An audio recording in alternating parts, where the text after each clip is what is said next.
The great hall of the Galactic Council was filled with worried voices. Representatives from 100 different worlds sat at their floating desks, talking in hushed tones. The emergency session had been called after the most shocking news in 50 years. Admiral Vexter slammed his 6 arms on his desk.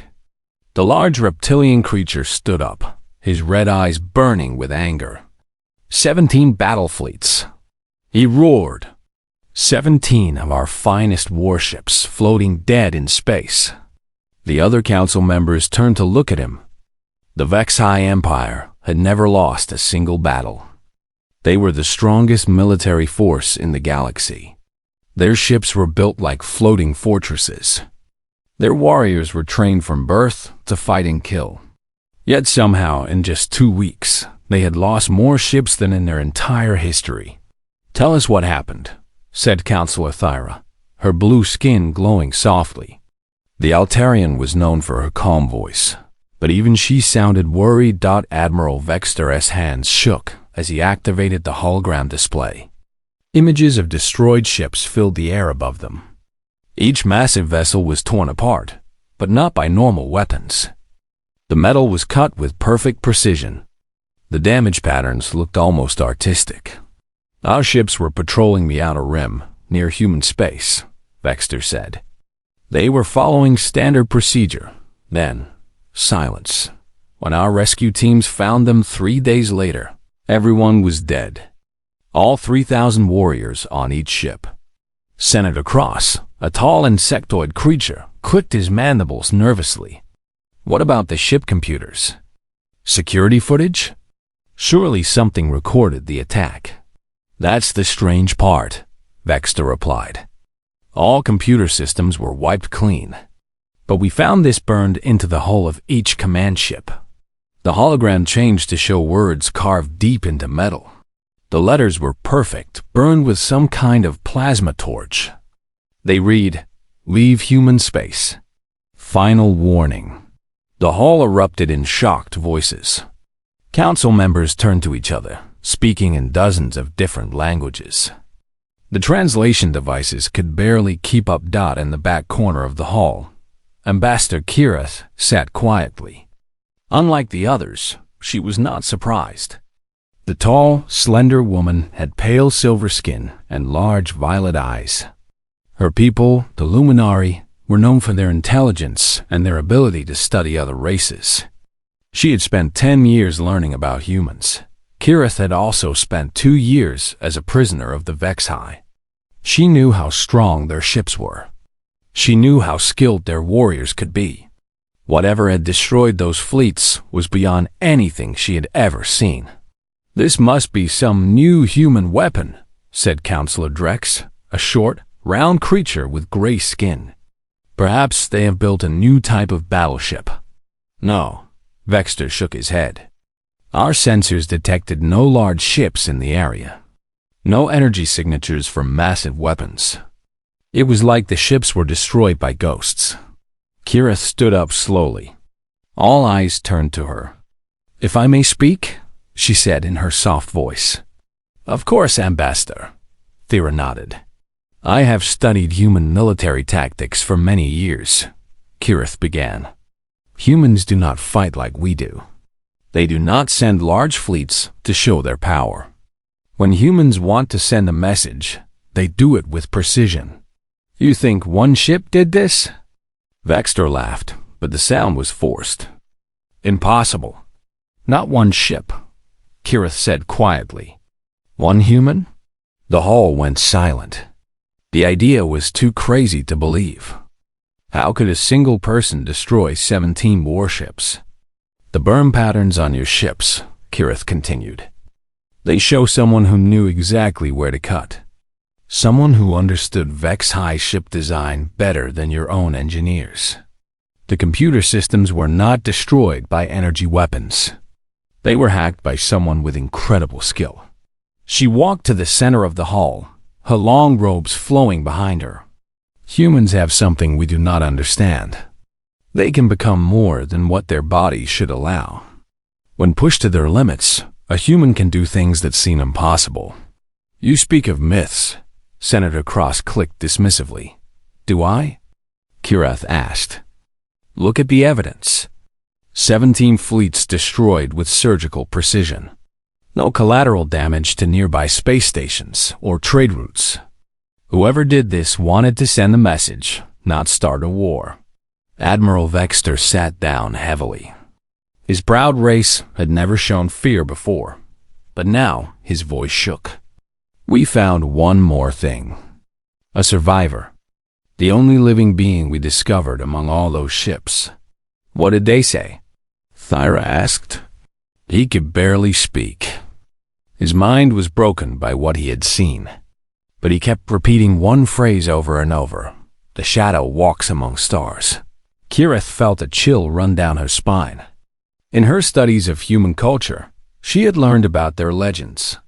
Stories of warriors who could move like shadows. Soldiers who fought alone against impossible odds and won. The council continued to debate for hours. Some wanted to declare war on humanity. Others suggested opening diplomatic talks. But Kirath barely listened. Her mind was focused on a terrible possibility. That night, in her private chambers, she accessed her personal files. Years of research on human military history filled her screens. She had read every report, studied every battle, analyzed every tactical decision. Most human conflicts followed predictable patterns. But there were exceptions. Sometimes, when humans were pushed too far, when they lost everything they cared about, they became something else. They stopped thinking like normal people and started thinking like forces of nature. The human military had a special unit for such individuals. They called it Unit Omega. According to the file she had found, Unit Omega officially did not exist. But there were rumors. Stories of single operators who could destroy entire enemy bases. Tales of humans who could think 10 steps ahead of any enemy. Legends of warriors who became myths.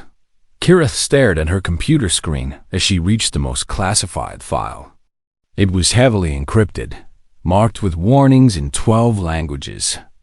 But her diplomatic clearance was high enough to access it. The file contained a single name and a photograph. Marcus Kain, human, age 35. Status: missing in action, presumed dead. But as Kirath looked at the man's eyes in the photograph, she knew the truth. Marcus Kain was not dead. He was out there, somewhere in the darkness between stars. And he was protecting human space in his own way. The Vexai fleets had learned this lesson the hard way. But Kirath suspected they would not be the last. 3 months after the Vexai disaster, the galaxy received another shock. This time, it came from the Cathara Syndicate, the most feared slave-trading organization in known space. The message was broadcast on every communication channel. Emergency frequencies, trade networks, diplomatic channels, everyone heard it at the same time. The voice belonged to Supreme Commander Zalith, the ruthless leader who had built the Kithar Empire on suffering and fear. But now, Zalith's voice shook with terror. People of the galaxy, the message began. The Cathara Syndicate officially surrenders all claims to human space. We are returning every human prisoner in our possession. We will pay compensation for all damages. We ask only for mercy. The broadcast ended with coordinates where Cathara ships would deliver freed prisoners. Then silence. Across the galaxy, news networks exploded with confusion. The Cathara had never surrendered to anyone. They had raided human colonies for decades, taking people to sell as slaves on distant worlds. Their fortress ships were protected by energy shields that could stop any weapon. Their warriors were cybernetically enhanced killers who felt no pain or fear. Yet somehow, they were begging for mercy. Ambassador Kirath was in her office on Zelena Prime when the message arrived. She immediately contacted her sources in the intelligence community. Within hours, she had a clearer picture of what had happened. A Cathara fortress ship called the Bone Crusher had limped into neutral space near the Zephrian system. The massive vessel was barely functional. Its shields were down, its weapons offline, its hull scarred by precise cuts. Most importantly, its crew was in a state of complete psychological breakdown. Kirith convinced the local authorities to let her interview the survivors. What she learned made her blood run cold. The Cathara prison ship had been conducting a routine raid on a remote human mining station. It should have been an easy operation. The miners had no military defenses, no weapons capable of fighting back. The Cathara had done this thousands of times before, but this time was different. Captain Nexus was the only survivor who could still form complete sentences. The scarred Cathara warrior sat in the medical bay, his cybernetic implants sparking randomly. His natural eye was wide with terror, while his mechanical eye had been completely torn out. He came from nowhere, Nexus whispered. Our sensors showed nothing. No ships, no weapon signatures. Just empty space. Who came? Kirith asked gently. The shadow. The death that walks.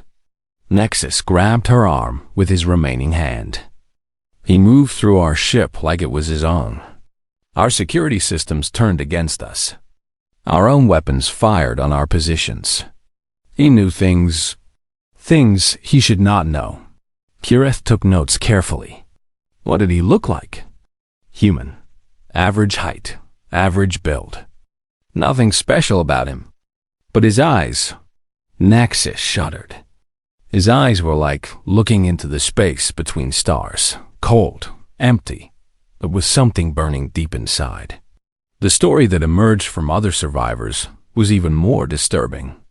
The human had not simply attacked the ship. He had systematically dismantled their entire operation. First, he had freed all the prisoners, sending them to safety in escape pods. Then he had begun hunting the crew, but it was not random violence. The human moved with purpose, targeting specific individuals. The guards who had tortured prisoners died first. The slave handlers who had separated families were next. The officers who had ordered the raids were saved for last. He did not just kill us, another survivor mumbled from his medical bed. He judged us. He knew our crimes. He knew what each of us had done. It was like he could see our souls. The most terrifying part was how he had done it. The human had used the ship's own systems against them.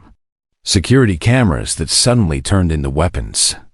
Doors that locked automatically, trapping specific crew members. Life support systems that failed in precise locations. He hacked everything, Nexus continued. But not like a normal hacker. It was like the ship itself decided to obey him. Like he spoke to it in some language we could not understand. During the attack, the human had broadcast the Cathara's own records across the galaxy. Video evidence of their crimes, financial records showing their slave trades, personal messages between officers discussing their victims. Decades of carefully hidden operations were exposed in a single moment. The Reaper of Soul, Nexus whispered suddenly. What did you say? Kirith leaned closer. That is what the other slaves called him. The human prisoners we kept, they had stories. They said there was a human warrior who hunted in the darkness. They called him the Reaper of Soul. We thought they were just trying to keep hope alive. Nexus looked directly at Kirith with his remaining eye. But he is real, and he sees everything, knows everything. We thought we were safe in our fortress ship, but there is nowhere to hide from him. Kirith left the medical facility with her mind racing.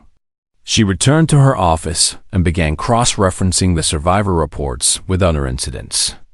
The pattern was becoming clearer. Over the past year, dozens of organizations had suffered mysterious setbacks.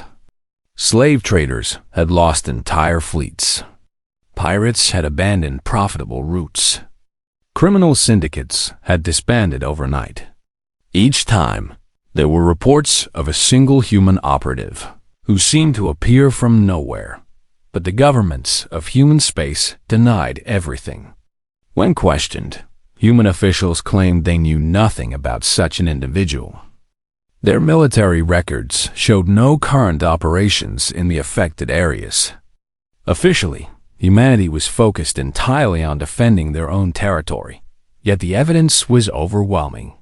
Someone was protecting not just human space, but innocent people throughout the galaxy. And they were doing it with a level of skill that defied explanation. Kirith pulled up the classified file she had accessed months earlier. Marcus Kain's photograph stared back at her from the screen. According to his military record, he had been one of the most decorated soldiers in human history before his disappearance. His psychological profile noted exceptional intelligence, tactical brilliance, and an unusually strong protective instinct. The file also contained a personal note from his commanding officer. Kain is the kind of soldier who wins wars single-handedly. But he's also the kind of man who would sacrifice everything to save innocent lives. If he ever went rogue, the galaxy would not know what hit it. As Kirith read those words, she realized the truth. Marcus Kain had not died in that failed mission. He had been reborn as something else entirely. A force of nature that moved through the darkness, protecting the helpless and punishing the wicked. The Cathara had learned this lesson the hard way. But based on the intelligence reports flowing across her desk, they would not be the last to encounter the Reaper of Soul. The Galactic Council met in secret session 6 weeks after the Cathara surrender. Only the highest-ranking members were present, and all recording devices had been disabled. What they discussed could never reach public ears. Counselor Thera looked tired as she addressed the small group. The situation is getting worse. In the past month, we have received surrender messages from 12 different criminal organizations. All of them mention the same thing: a human who appears from nowhere and destroys them completely. Admiral Vexter nodded grimly. His people had tried to investigate the destroyed fleet sites, but found nothing useful. Our scientists have studied the wreckage for months.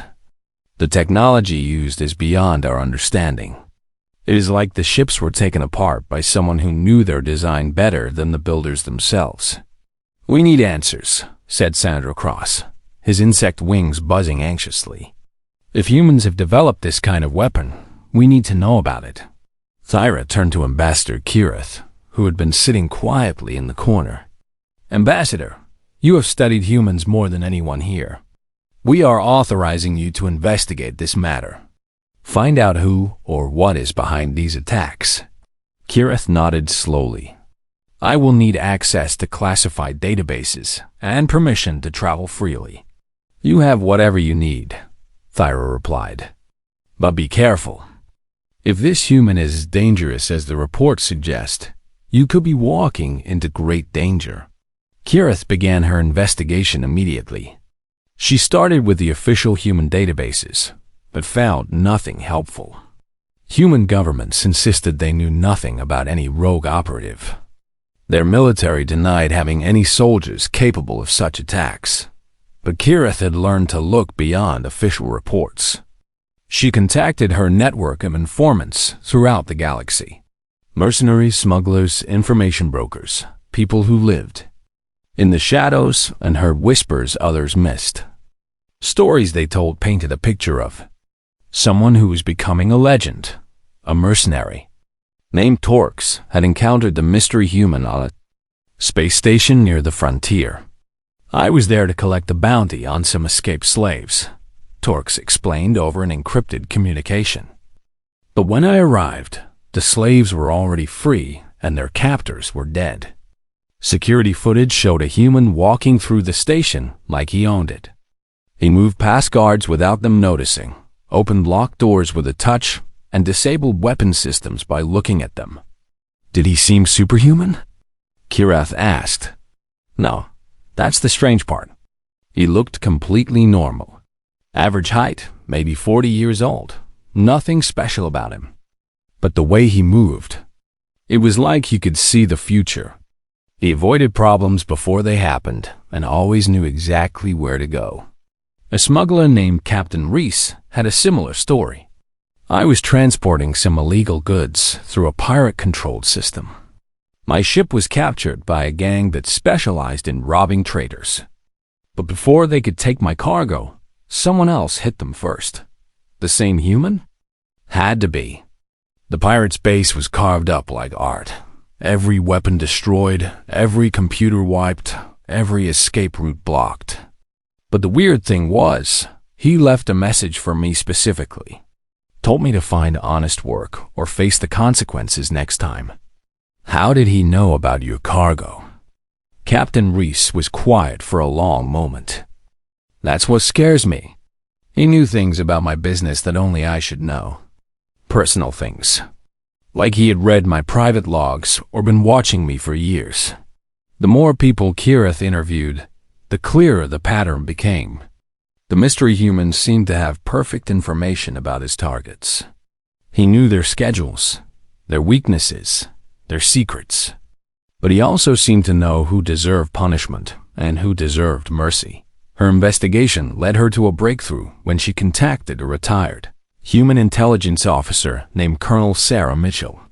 The old woman agreed to meet in person at a quiet restaurant on a neutral space station. I heard you were asking about ghosts, Mitchell said, stirring her coffee slowly. I'm trying to understand what happened to Unit Omega. Kirith replied carefully. Mitchell looked up sharply. That's a name I haven't heard in years. How do you know about Omega? I have clearance to access classified files, but most of the records are incomplete. The old colonel sighed deeply. Omega was a special project. We took our best soldiers and trained them to operate alone behind enemy lines. They were taught to think like the enemy, to predict their moves, to become invisible when necessary. What made them so effective? They were not just soldiers, Mitchell explained. They were living weapons designed to win wars without armies. Each Omega operative could do what an entire battalion could not. But the training was dangerous. Many candidates did not survive. Those who did, they changed. Changed how? They stopped thinking like normal people. When you train someone to anticipate every possible threat, to see patterns everywhere, to make life or death decisions in seconds, it changes their brain. They became something between human and machine. Mitchell leaned closer, lowering her voice. There were only 12 Omega operatives who completed training. Most died in action within 5 years. The psychological stress was too much. But 3 survived long enough to retire. What happened to them? 2 adapted back to civilian life eventually. But the third? Mitchell shook her head sadly. Marcus Kain, best operative we ever produced, but also the most unstable. He could not turn off the training. He saw threats everywhere, patterns in everything. When he finally broke, it was spectacular. Kirith felt her heart racing. What broke him? His family was killed while he was on a mission. Wife and daughter, murdered by Vex High raiders while he was protecting some distant colony. When Kain found out, he disappeared. Officially, he died trying to rescue them. But I know better. You think he survived? Mitchell nodded grimly. Kain did not just survive. He evolved. The man who came back from that mission was not the same person we had trained. He was something new. Something that scared even his commanding officers. Where did he go? Into the dark spaces between stars. Kain became what he was trained to be, a weapon without a nation, a soldier without an army. But instead of going insane like we expected, he found a new purpose. Colonel Mitchell finished her coffee and stood to leave. Be careful, Ambassador. If you are hunting Marcus Kain, remember that he has been hunting others for years. And he's very, very good at it. As the old woman walked away, Kirith realized her investigation had taken a dangerous turn. She was no longer just gathering information about a mystery. She was tracking a living legend who had become something beyond human understanding. Somewhere in the darkness of space, Marcus Kain was continuing his work. And based on the reports reaching her desk daily, his next target was already chosen. Kirathi's search led her to a forgotten station on the edge of the neutral zone. The place was called Haven's Rest, a small trading post that served travelers moving between different sectors of space. According to her sources, this was where Marcus Kain had last been seen.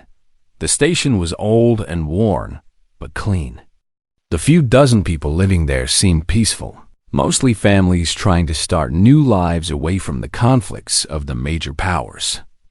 Kirath wondered why Kain would come to such a quiet place. Her answer came when she met the station administrator, a middle-aged human woman named Elena Vasquez.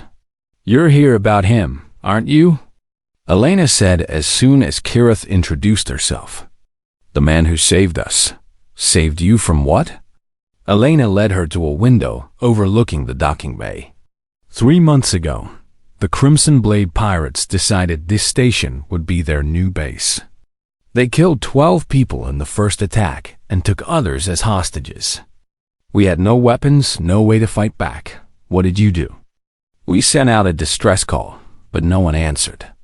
We were too far from any military patrol routes. The pirates knew this. They were planning to use our families as shields while they raided passing ships. Elena pointed to scorch marks on the station's outer hull. Then he arrived. One man in a small ship that looked like civilian transport. The pirates laughed when they saw him coming. 23 armed fighters against one person. What happened? I watched it through the security cameras. The man docked his ship calmly, like he was making a normal trade stop. When the pirates surrounded him, he just stood there for a moment, looking around. Then he smiled. Elena shuddered at the memory. It was not a happy smile. It was the smile of someone who had found exactly what they were looking for. She led Kirath to the security office and activated the archived footage. The screen showed a man walking through the station corridors. He was average height, wearing simple clothes, carrying no visible weapons. But the way he moved was different from normal people. Every step was precise, every glance calculated. "Watch this part," Elena said, fast-forwarding the recording. On screen, 3 pirates approached the man from behind, weapons drawn. Without turning around, the man suddenly stepped sideways. The first pirate stumbled forward, confused. The man grabbed the pirate's weapon and disabled him with one quick movement. The other 2 tried to shoot, but their weapons would not fire. "How did he do that?" Kirath asked. "We never figured it out.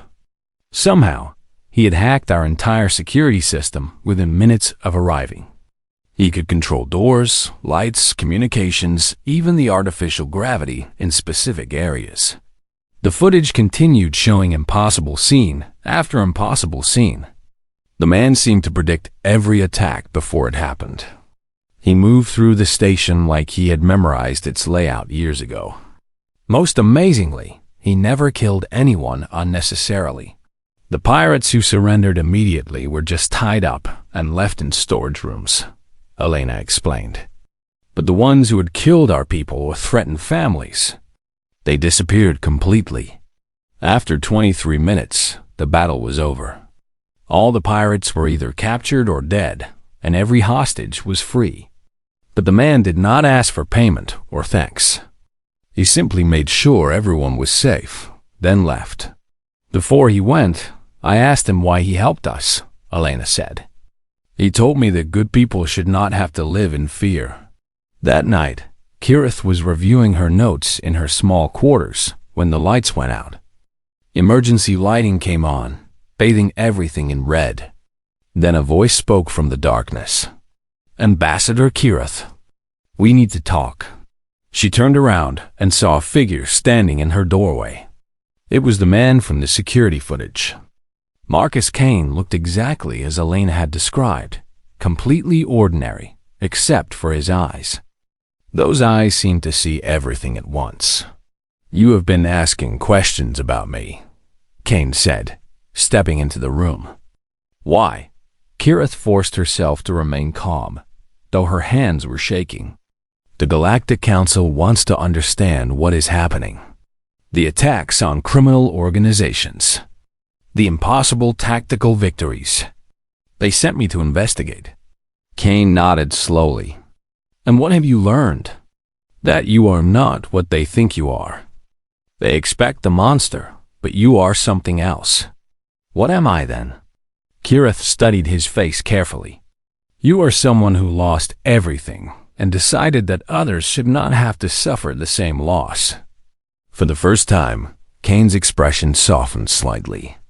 You understand more than most. Their conversation was interrupted by an alarm. Station communications crackled to life. All residents to emergency shelters immediately. Zephrian hunter ships detected approaching. Kain's face became cold again. They found me faster than expected. Through the window, Kirith could see military ships approaching the station. The Zephrian hegemony had sent a full assault fleet, 12 heavy cruisers and dozens of fighter craft. It was enough firepower to destroy a small planet. They are here to kill you, Kirith said. Yes, but first, they will threaten innocent people to draw me out. Kain moved to the wall panel and began working with the station systems. That is their mistake. What are you doing? Protecting the people here. The same thing I always do. The station shook as the first Zephrian ships opened fire. But instead of hitting critical systems, their shots were absorbed by energy shields that should not have existed. Kain had somehow turned the civilian station into a fortress. How is that possible? Kirith gasped. Every system can be improved if you understand how it works, Kain replied calmly. I have been preparing this station for 3 months. The battle that followed was unlike anything Kirith had ever seen. The Zephrian fleet was one of the most advanced militaries in the galaxy. But Kain fought them to a standstill using nothing but the station's modified systems. He turned cargo containers into missile launchers. Docking clamps became weapons that grabbed enemy fighters. The station's communication array became a jamming device that confused Zephrian, targeting computers. But the most impressive part was how Kain thought. He seemed to predict every enemy move 10 steps in advance. When the Zephrians tried to board the station, he was already waiting for them. When they attempted to cut power, he had backup systems ready. He is not fighting them, Kirith realized as she watched. He is teaching them that they cannot win. After 2 hours, the Zephrian commander sent a communication. Unknown operative, you have impressed us. But you are outnumbered 12 to 1. Surrender now, and we will make you death quick. Kain's reply was simple. Leave, now. We have orders to bring you back dead or alive. Then you have orders you cannot follow. What happened next would be talked about in military academies for decades. Kain did not destroy the Zephrian fleet. Instead, he systematically disabled their ships one by one, using their own weapons against them. Within an hour, the entire assault force was floating helpless in space. Their crews alive, but their ships powerless died as rescue ships arrived to collect the defeated Zephrians. Kain turned to Kirith. Now you have seen what I am. What will you tell your council? Kirith looked at him with new understanding. She was no longer trembling from fear, but from something else entirely. I will tell them the truth. That humanity has produced something the galaxy has never seen before. A guardian who cannot be stopped, cannot be corrupted, and cannot be bought. Kain nodded once, then walked toward his ship. Tell them also that I want no war. I ask only to be left alone to do my work. As his ship disappeared into the darkness of space, Kirith realized that everything in the galaxy was about to change. The emergency session of the Galactic Council was the largest gathering in 50 years. Representatives from every major power sat in the Great Hall, waiting to hear Ambassador Kirith's report. Word had spread about the battle at Haven's Rest. Videos of a civilian station defeating an entire Zephrian fleet had reached every corner of the galaxy. Some council members were angry. Others were afraid. All of them wanted answers. Kirith stood at the center of the hall, her violet eyes calm despite the tension around her.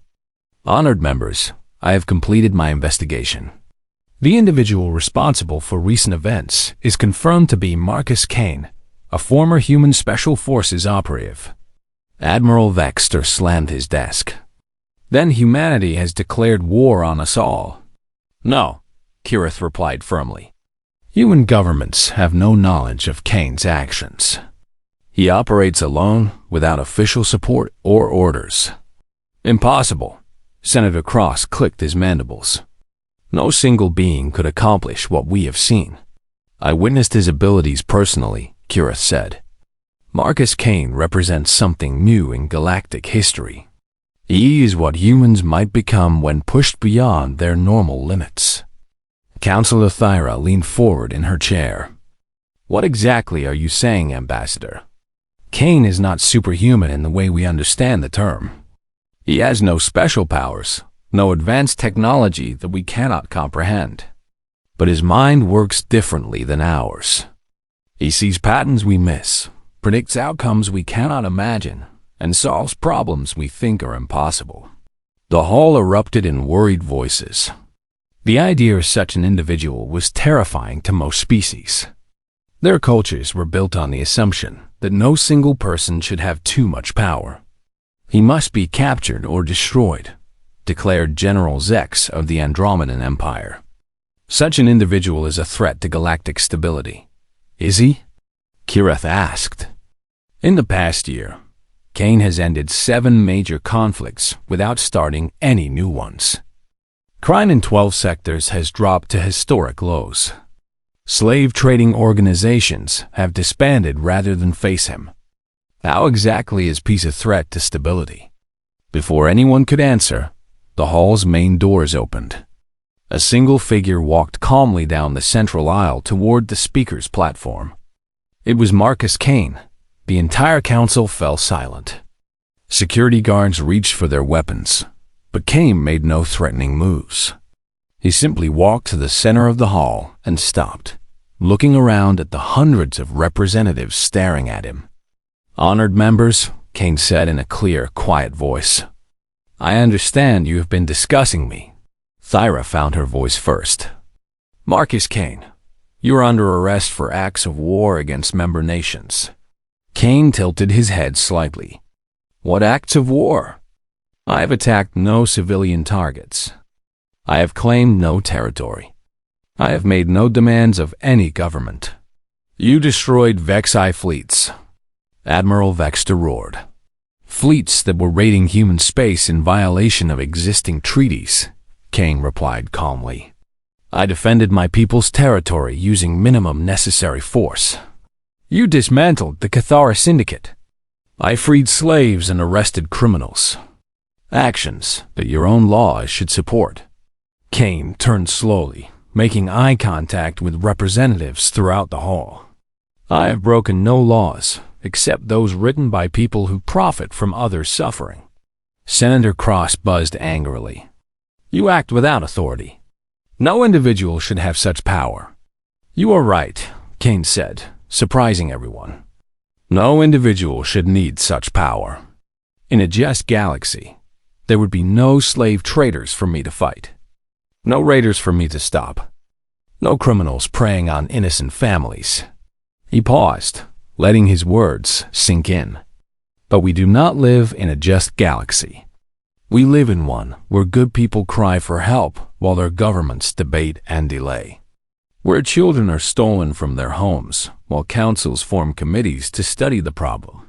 Kirith stood up slowly. What are you proposing, Kain? I propose we end this foolishness, Kain replied. The galaxy knows I exist now. The question is, what happens next? General Zex pointed an accusatory finger at him.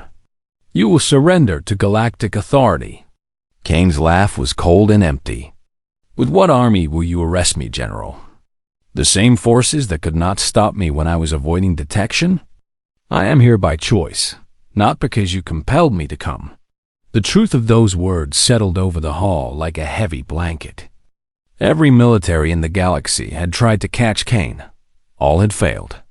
If he was standing before them now, it was because he wanted to be there. Then what do you want? Thyra asked.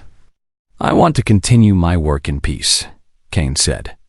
I want to protect innocent people without interference from those who profit from their suffering.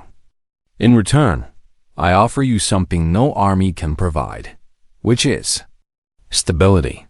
Real stability, not the false peace built on fear and oppression. Kain gestured toward the assembled representatives. How many of your civilizations worry about sudden attacks? How many of you maintain expensive fleets just to protect trade routes from pirates? He began walking slowly around the hall's center as he spoke. I offer you a galaxy where criminals think twice before acting, where slavers find other work, where raiders discover that some targets fight back. You offer us a dictatorship ruled by fear, Senator Cross accused. Do I? Tell me, Senator, when was the last time the Kithara raided your space lanes? When did the Bloodfang pirates last attack your shipping? How many of your people have been kidnapped by slavers since I began my work? Cross fell silent, unable to answer. Kain continued. I am not interested in ruling anyone. I have no desire to conquer territory or build an empire. I want only to protect those who cannot protect themselves. And if we refuse your offer? General Zex asked. Kain's smile was sad rather than threatening. Then you refuse it. I will continue my work regardless. The only difference is whether you waste resources trying to stop me. Kirith stepped forward. Members of the council, I have studied Marcus Kain extensively. He is not a conqueror or a tyrant. He is something much more dangerous to those who profit from chaos. What is that? Thyra asked. He is hope, Kirith replied. Hope for those who have none. Proof that someone somewhere will fight for justice even when it cost them everything. The hall was quiet for long minutes. Finally, Thyra spoke. Kain, if we were to accept your proposal, what guarantees would we have that you would not turn against innocent governments? The same guarantee you have always had, Kain replied. My word. I have never broken a promise, never harmed an innocent person, never acted from anything but the desire to protect others. That will not change. And if you die, what happens to this protection you offer? Kain's expression became distant. I hope that by then it will no longer be needed. But if it is, he looked directly at Kirith. Then others will take my place. Humanity has more than one guardian. The vote took 3 hours of debate. In the end, it was not unanimous, but it was clear. The Galactic Council officially recognized humanity's right to police its own space and protect innocent civilians throughout the galaxy, provided they did so proportionally and without claiming new territory. It was the first time in history that a single individual had been granted such authority. As the session ended and representatives filed out, Kain approached Kirith. Thank you, Ambassador. You understood when others could not. I understood because I was afraid, she replied honestly. But I learned that fear can teach wisdom if we let it. Kain nodded once, then walked toward the exit. At the doorway, he turned back one final time. The galaxy is vast and full of wonders, he said to the nearly empty hall. It should also be safe for those wonders to flourish. I intend to make sure it is. As Marcus Kain disappeared into the crowds of the space station, Kirith realized that everything had changed. The galaxy now had a guardian it never asked for, but perhaps always needed. And somewhere in the dark spaces between stars, other threats to innocent life were learning a new truth. No matter how powerful they thought they were, the Reaper of Soul was watching.